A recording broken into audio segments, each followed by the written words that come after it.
Bueno, tiempo para la literatura, Roberto Lastre, buenos días. Egunon, buenos días. Bueno, yo he vuelto a hacer el ejercicio de escribir. Mira, fíjate, iba a traer un texto, Para además comparar. para compartir contigo y compartir con ustedes también, un texto que había escrito yo, nada, creo que eran 400 caracteres, es decir, no mucho más, cosas así, para que lo corrigieses tú en público, para que lo corrigieses y dijese, mira, pues esto no, esto sí, este término, esto no sé qué, para que viéramos exactamente cómo...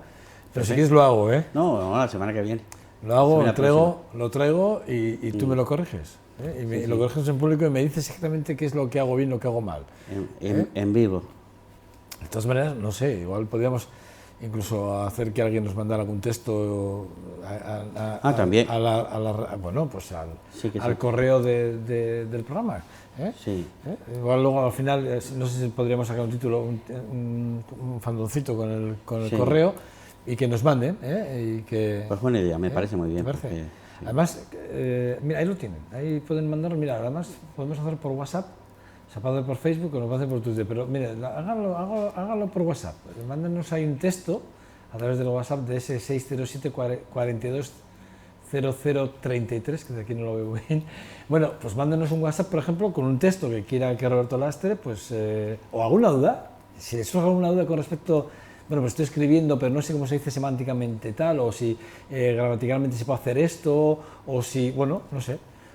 Bueno, escríbanos, díganos de qué forma quieren trasladar una pregunta a Roberto Lastre hablando de literatura, ¿no? Me parece una buena idea, ¿te parece, Roberto? Pues muy bien, pues bien. Sí, Yo voy a mandar un WhatsApp también. sí. ¿Te parece? Así creamos un espectador activo, ¿no? Hombre, yo creo que, mira, yo creo que es bueno que podríamos hacer eso, precisamente, ¿no? Hablar de la literatura, pero hablar de lo que hacen, bueno, los futuros escritores que pueda haber, o poetas que haya por ahí, que todos tenemos un poeta y un escritor encima, ¿eh? Sí, porque todo parece fácil. Decía Hemingway que lo difícil es escribir sencillo, que hay que pasar por un proceso de tal madurez y de tal sufrimiento para llegar a escribir algo simple o sencillo, que muchos se equivocan y piensan que escribir es algo sencillo, ¿no? Fácil. No, funciona. Y no, es muy difícil, porque todo tiene sus leyes. Bueno, ¿te parece que hagamos eso? Sí, perfecto. Sí. Bueno, ¿de qué vamos a hablar? Cuéntame. No, porque hablamos el otro día de poner ejemplos. Entonces, por ejemplo, hablamos de que toda novela debería tener un código, que es el que tiene que descifrar el lector. Es un código, digamos, estructural. Y entonces, pues por eso traigo la novela de George Perec, La vida e instrucciones de uso, que ya él de entrada te está contando en un preámbulo que escribe, que este libro tiene la estructura de un puzzle, de un gran puzzle. Y entonces, y te dice, yo he querido hacer esta novela como si quitara la fachada de un edificio y todos miráramos quiénes viven ahí. Poderlo ver, ¿no? Poderlo ver, ¿no? Y es curioso porque a partir de ahí construye, ya el lector está preparado para la complejidad del asunto, son varios vecinos, cada uno con su historia, con sus pasados, entonces pues hay intrigas, hay asesinatos, o ha habido, hay pasiones, hay corrupciones morales, y todo lo que se puede descubrir si quitamos la fachada y si nos quitáramos nosotros mismos nuestra propia máscara, ¿no?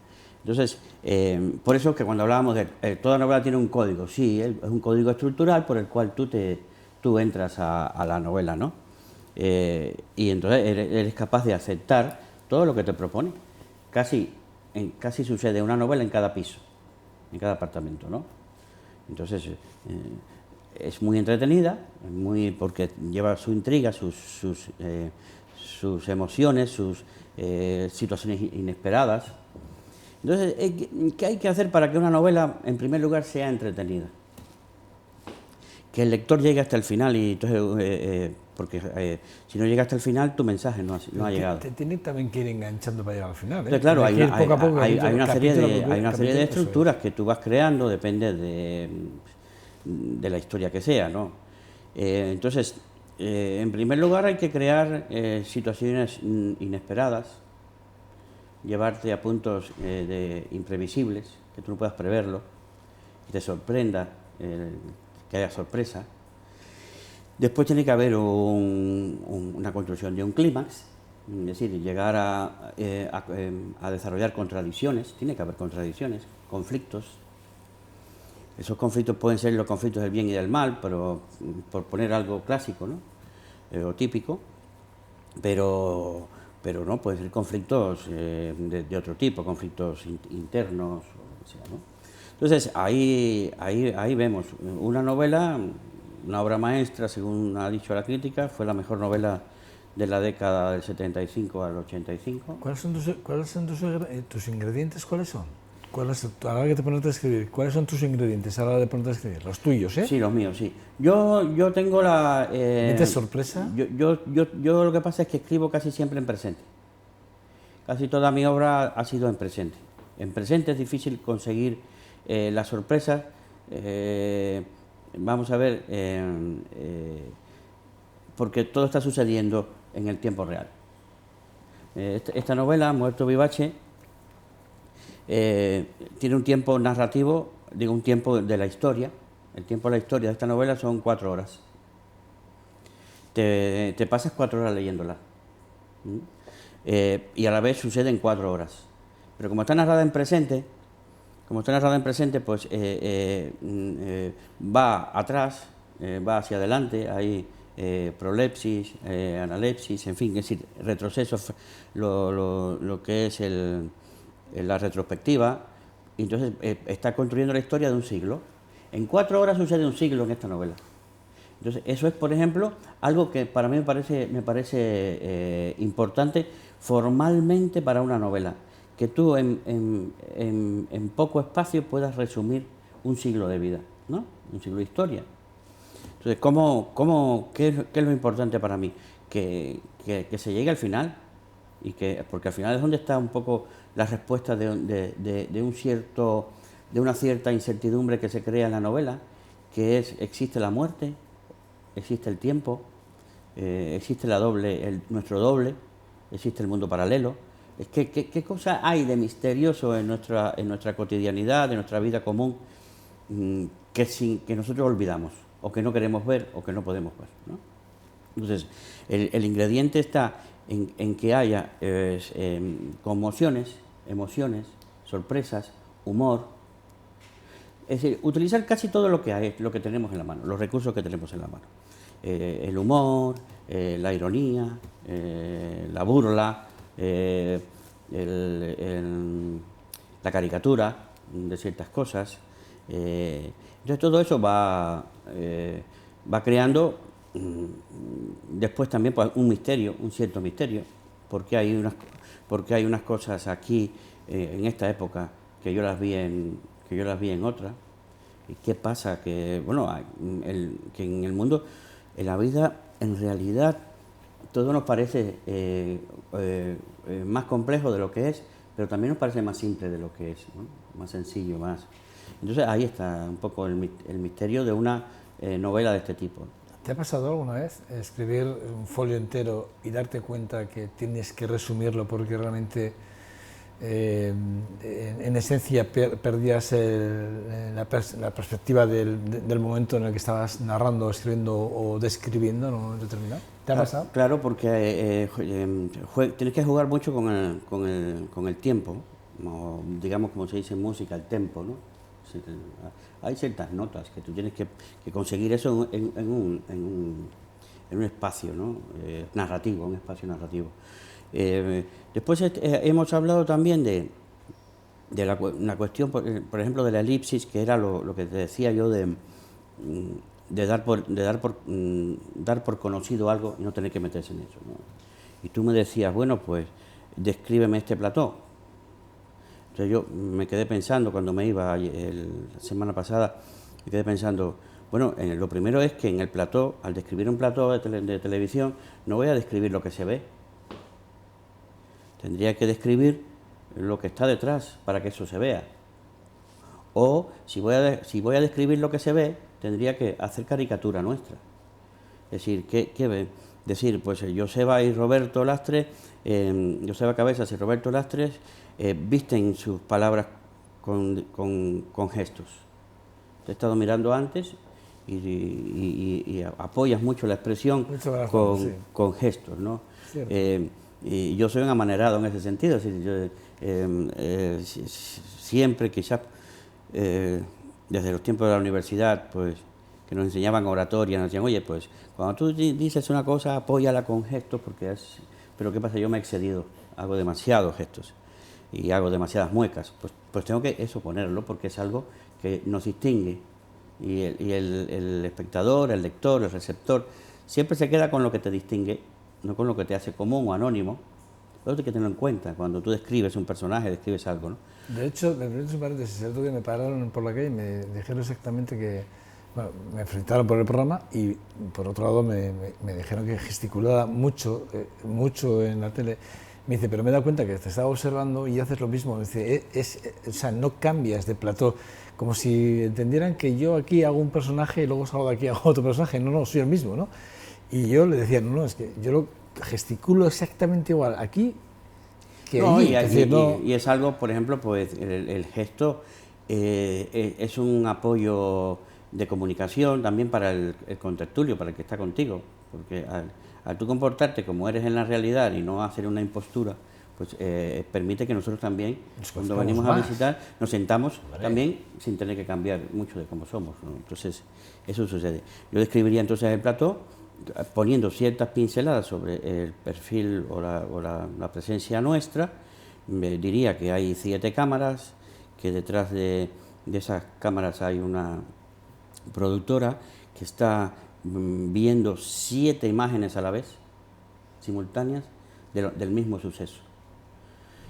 Si la atención humana es solamente capaz de atender 7 objetos a la vez, o 7 cosas a la vez, de 7 a 9, pues Estíbaliz, el que está detrás de la pantalla, le quedaría solamente un objeto para atender, porque ya se tiene que atender 7 imágenes a la vez, más atenderse a ella misma. Le queda una sola ventanita de atención, por eso no debemos interrumpirla ni incomodarla. Entonces, pues digamos, esas cosas pues son interesantes en una descripción porque no se sabe, bueno, cuántas cámaras hay aquí, cómo es que sale una imagen, ¿no? Pues entonces tú podrías dar una descripción, porque tienes que jugar con el interés. Tienes que jugar con que haya un interés, que no le vas a describir al lector el suelo o lo otro, porque eso no tiene ningún tipo de interés. Hay que ir siempre a lo que te lleva a seguir contando, ¿no? No a entretenerte o distraerte, ¿no? Hay ríos y afluentes, no te vayas por los afluentes, trata de evitarlos y ve siempre por el caudal, ¿no? Entonces, eso pasa. Después también hablábamos de un proceso de combinación y equilibrio entre descripción y diálogo, ¿no? Yo traía aquí en mi libro... O sea, te marchaste desde aquí pensando en todo lo que hablábamos. Sí. He visto que se están haciendo los deberes mientras te marchabas a casa. Sí, entonces, pues por ejemplo, yo aquí un fragmentito pequeño en el cual yo quería poner un ejemplo del uso del diálogo, el uso preciso del diálogo para dar más realidad y detener un poco el ritmo con las descripciones. Dice, el 7 de abril de 1996, mientras cenábamos en el restaurante Rossi, escuché la música del corazón de mi padre. Él había permanecido callado casi todo el tiempo, degustando los chorizos a la sidra y la morcilla de Burgos. Me pareció imposible oír en ese instante la obra póstuma de Chopin, la música que tenía el corazón de Krzysztof Kieślowski un mes antes de su muerte y 3 meses antes de este día. Apuré la cena para que mi madre observara. ¿Qué pasa, nerviosillo? Diciéndolo,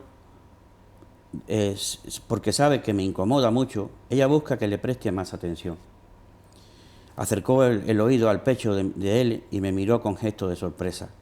Repitió el gesto y gritó, tiene un ritmo distinto como una mazurca de Chopin. Es la última mazurca, además, la que ni el propio Chopin pudo escuchar antes de morir. Y mi padre soltó una carcajada desconfiada, queriéndose enterar. Siempre nos ha visto como cómplices silenciosos, tendenciosos en los asuntos de la familia. Pero después de reír tosió como si fuera a asfixiarse, enrojeciéndose. Indiqué a Isabel, la camarera, para que avisara a una ambulancia. Me toqué el pecho porque también sentí un dolor y un extraño ritmo. Isabel, desde el otro lado de la barra, lo comprendió y la vi tomar el teléfono. Mi padre seguía tosiendo.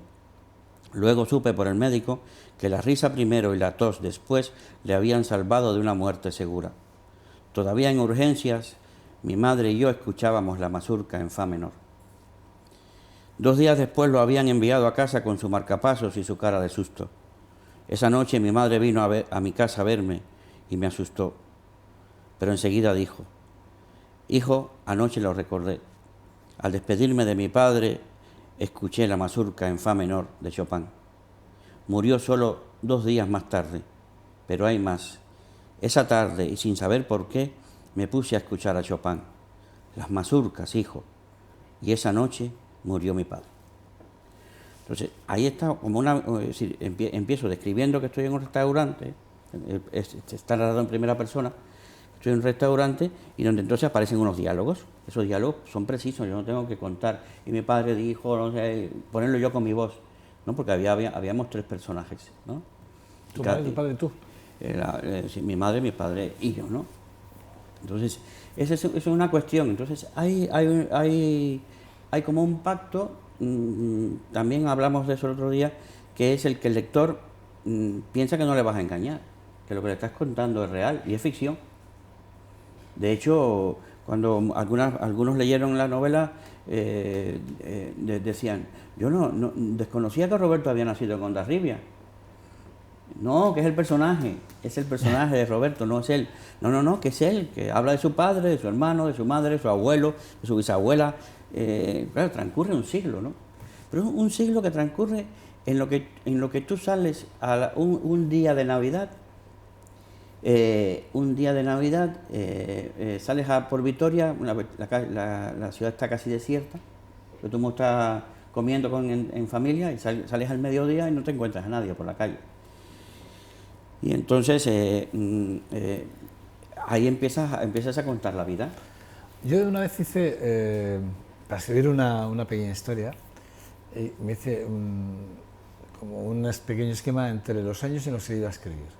Es como, hice así puse 1820, tal, así como una pequeña rayita, hasta 1930.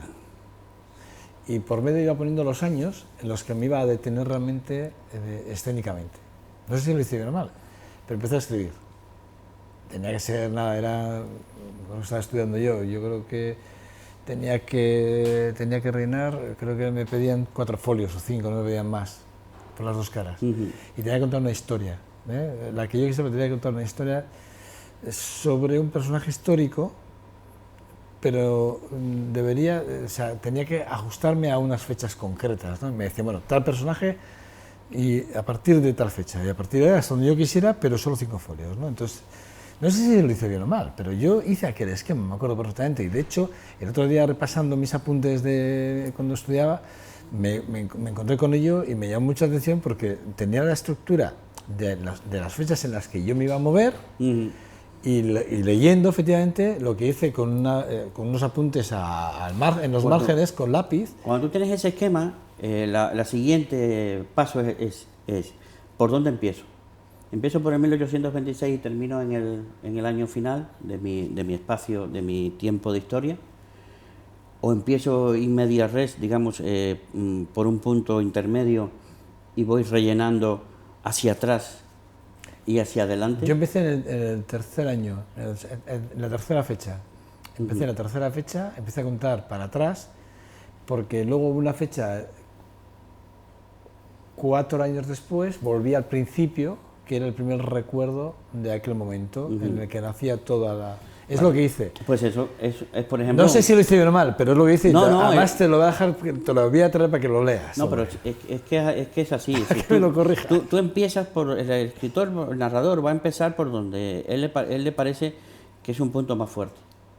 Las novelas, es muy importante lo que sucede en la primera página y lo que vas a decir en la primera página. Entonces, si tú... no es tan importante el comienzo, que comience en la fecha real, porque hay un suceso más interesante que va a motivar al lector a seguir buscando, indagando, pues empiezas por ahí y no empiezas por el orden cronológico. Y si empiezas por el orden cronológico y el evento, el episodio que vas a contar es más, sencillo, suave o menos interesante o relevante, pues decóralo bien, ponle emoción, para que entre con emoción, ¿no? Es decir, diciendo lo que os voy a contar después, tiene que ver con este suceso. El otro día trajo Roberto unos libritos que al final no los mostramos. Yo tengo uno de los que él trajo, yo tengo uno aparte del que yo ya les recomendé, del joven escritor de Vargas Llosa, Cartas de un joven escritor de Vargas Llosa, que ya les dije que para mí, yo se lo recomiendo, personalmente yo se lo recomiendo, si no lo tienen, si les gusta escribir y quieren tener idea de cómo enfocar o afrontar una novela, pues yo les digo que se hagan con ese libro. Esa es una. Otro es uno de los libros que trajo Roberto, que son como pequeñas guías de cómo crear pequeños diálogos. Son estructuras para dar comienzo a... Sí, libros hay que buscarlo, porque incluso ahora cuando murió el domingo Juan Goytisolo, por cierto, descubrí yo que no sabía que tenía un ensayo sobre cómo escribir una novela, o teoría de la novela, algo así. Y sin embargo, es decir, esas cosas habría que buscarlas para que nos ayude la experiencia de otros, ¿no? Pues yo también lo desconocía, mira, pues ahora ya me has puesto deberes. Búscalo porque... Ya me has puesto deberes. Sí, creo que se llama La Novela. ¿La novela? Sí, ¿qué es la novela? ¿Qué es de Juan Goytisolo? Bueno. Yo también la buscaré, pero no la encontré porque ahora, claro, acaba de morir, es un escritor muy importante y sin embargo sus obras no estaban en los escaparates. Bueno, entonces, es que nos ha cogido todo por sorpresa. No, pero es así. Cuando ganó el Cervantes pusieron sus libros en las estanterías, en los escaparates, y al poco tiempo lo volvieron a quitar, porque no es el... Problemas de la novela. Esa es. Problemas de la novela, ese es. Y entonces, claro... Es el ensayo, efectivamente. Ya ves que Estíbaliz está con la octava ventanita de su atención, la tiene activa. En cualquier caso sí que es verdad que pues nos haremos con ella. Hombre, nos pilló a todos de sopetón la muerte de Juan Goytisolo. Estaba enfermo, pero tampoco sabemos si... Sí, no, es que ya son generaciones que se van agotando. Ya no escribía, ya tampoco había dejado de escribir. Bueno, pues me quedaba algo en el tintero, siempre va a quedar, pero hay una estructura que ahora todo el mundo la quiere hacer en novelas, que es una estructura de Hollywood. Es una estructura de Hollywood en la cual hay un personaje, un protagonista y un antagonista. Ese antagonista puede ser físico o humano, o una bestia, o un alienígena, ¿no? Se quiera, sí. Pero entonces, ¿cuál es la estructura esa de que cuando parece que se va a solucionar el problema, que ya el protagonista va a vencer el conflicto, el obstáculo y esto, aparece otro grado de complejidad, como el videojuego, ¿no? Para hacer una segunda novela. Sí, o hacer la segunda película. O para que tú sigas leyendo, porque al final pensabas que iba a terminar ahí. Y entonces ahí te sorprenden y el hombre, el antagonista no estaba muerto, había quedado vivo. Y agarró al protagonista por las piernas. Las piernas al final cuando parecía que ya estaba muerto, ¿no? Y sigue la batalla con él. Entonces siempre decimos, oye, que los malos son muy malos, no se mueren. Y entonces existe eso. Entonces hay veces cuando el lector ve una novela que no tiene ese tipo de estructura, es un tipo de estructura muy cinematográfica que la siguen algunos novelistas, sobre todo de bestseller, que es escenas cortas, episodios rápidos, sucesión de episodios, siempre tiene que estar pasando algo diferente. No es como...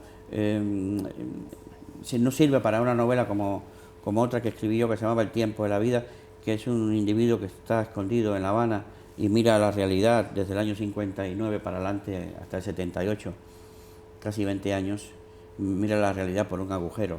Entonces me decía a mí una lectora, me decía, pero aquí no hay un hilo. Digo, no, porque es una estructura circular. Aquí no pasa nada. No pasa nada porque la persona está mirando lo que sucede afuera. Entonces,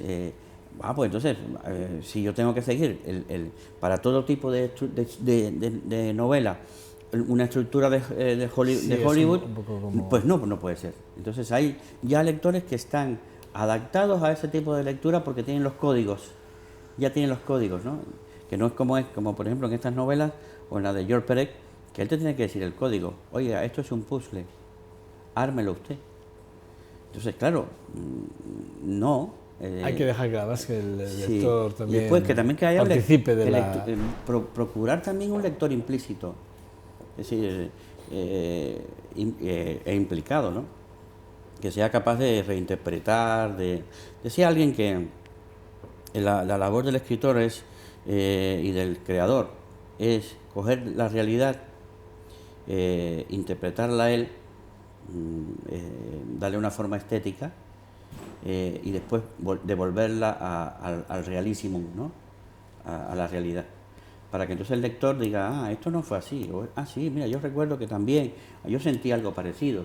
Entonces, esas son cosas. Y después también hay un detalle ya para finalizar, que es que la novela no puede abundar en ser demasiado explícita. Hay que manejar mucho la sugerencia, sugerir más que explicar. A eso me refería, a que el lector pueda, sí, que el lector pueda imaginar, ¿no? Pueda tener una... Que no se lo digas todo, ¿no? Que no se lo cuentas todo. Que se sienta que el lector... partícipe de la propia novela.